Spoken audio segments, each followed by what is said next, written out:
Hello friends, कैसे हैं आप सब लोग। स्वागत है आपका हमारे यूट्यूब चैनल फिजिक्स इवोल्यूशन में।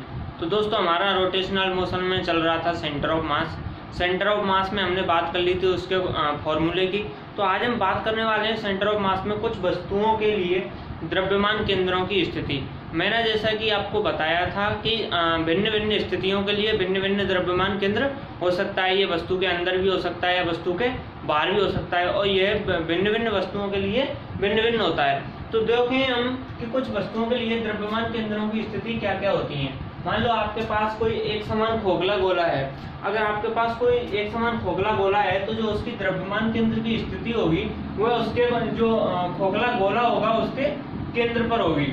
इसी प्रकार आपके पास यदि कोई ठोस गोला है, यानी कि ये तो किसी खोखले गोले के लिए थी, अगर ये कोई ठोस गोला है तो उसकी भी स्थिति केंद्र पर ही होगी।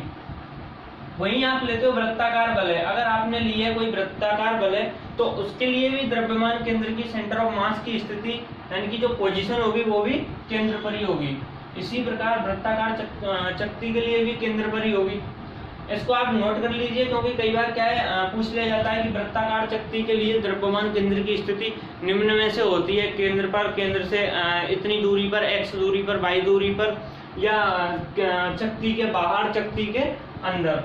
तो ये आप नोट कर लेंगे। इसी प्रकार वृत्ताकार चक्ति के लिए केंद्र पर ही हो जाएगी। किसी छड़ के लिए, मान लो आपके पास कोई समरूप छड़ है और उस छड़ के लिए अगर आपको मान लो ये कोई छड़ ले लिया आपने,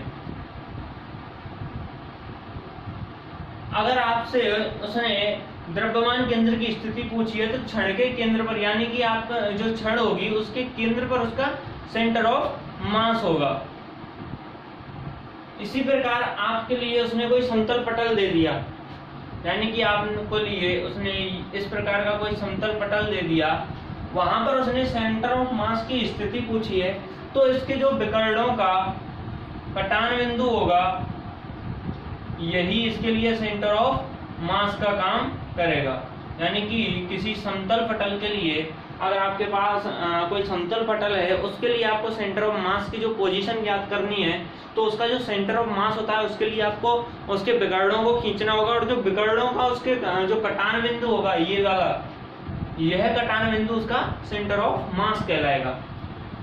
अगर आपके लिए कोई त्रिभुजाकार समतल पटल देता है, अगर उसने आपके लिए कोई त्रिभुजाकार यानी कि समतल पटल दिया है लेकिन वह है त्रिभुजाकार, तो उसके लिए सेंटर ऑफ मास की स्थिति होती है मध्यकाओं के कटान बिंदु पर। आप उसके लिए मध्यकाएं खींचेंगे, यानी कि आप उस त्रिभुजाकार समतल पटल में उसके लिए मध्यकाएं खींचेंगे, और जो उसके मध्यकाओं का जो कटान बिंदु होगा यानी कि जो उनका इंटरसेक्शन पॉइंट होगा वही उनके लिए सेंटर ऑफ मास होगा। आगे बात करें हम घनाभ के लिए। अगर आप किसी घनाभ के लिए देख रहे हो, यहाँ मैं कोई घनाभ बनाता हूं, सॉरी, जैसे कि हमने ये कोई घनाभ ले लिया,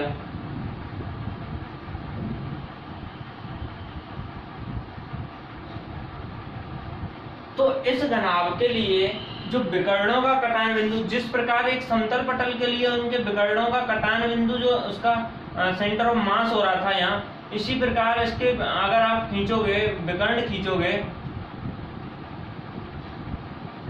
तो इनका जो कटान बिंदु होगा यही इसके लिए सेंटर ऑफ मास का काम करेगा। आगे बात करें हम किसी बेलन के लिए, यानी कि आपके पास कोई खोखला या कोई ठोस बेलन है। यहाँ पर ये खोखला या ठोस हो सकता है,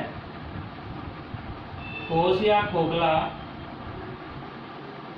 अगर आपके पास कोई ठोस या खोखला बेलन है तो उसके लिए जो सेंटर ऑफ मास की स्थिति होती है वह उस बेलन का जो अक्ष होता है, अक्ष का मध्य बिंदु होता है, वहां पर उसके लिए सेंटर ऑफ मास होता है। यानी कि आपने कोई भी ये बेलन लिया, इस बेलन की जो अक्ष का मध्य बिंदु होगा वह उसके लिए सेंटर ऑफ मास का काम करेगा। वहीं आप किसी शंकु या पिरामिड के लिए अक्ष पर, शंकु या पिरामिड के लिए अगर आप सेंटर ऑफ मास की बात कर रहे हैं तो शंकु या पिरामिड के लिए इंपॉर्टेंट होता है, वह ज्यादातर एग्जाम्स में यही पूछा जाता है कि शंकु के लिए जो सेंटर ऑफ मास की स्थिति होती है वो क्या होती है। तो शंकु के लिए जो सेंटर ऑफ मास की पोजीशन होती है वह अक्ष पर शीर्ष से 3hy दूरी पर होती है, यानी कि अक्ष से शीर्ष पर 3hy दूरी पर इसके जो सेंटर ऑफ मास है वो स्थित होता है। तो यहाँ से आप ये देख लेंगे, ये मैंने 10 वस्तुओं के लिए द्रव्यमान केंद्रों की स्थिति बताइए, ये काफ़ी इंपॉर्टेंट है और ये काम भी आने वाली है, नोट कर लेंगे।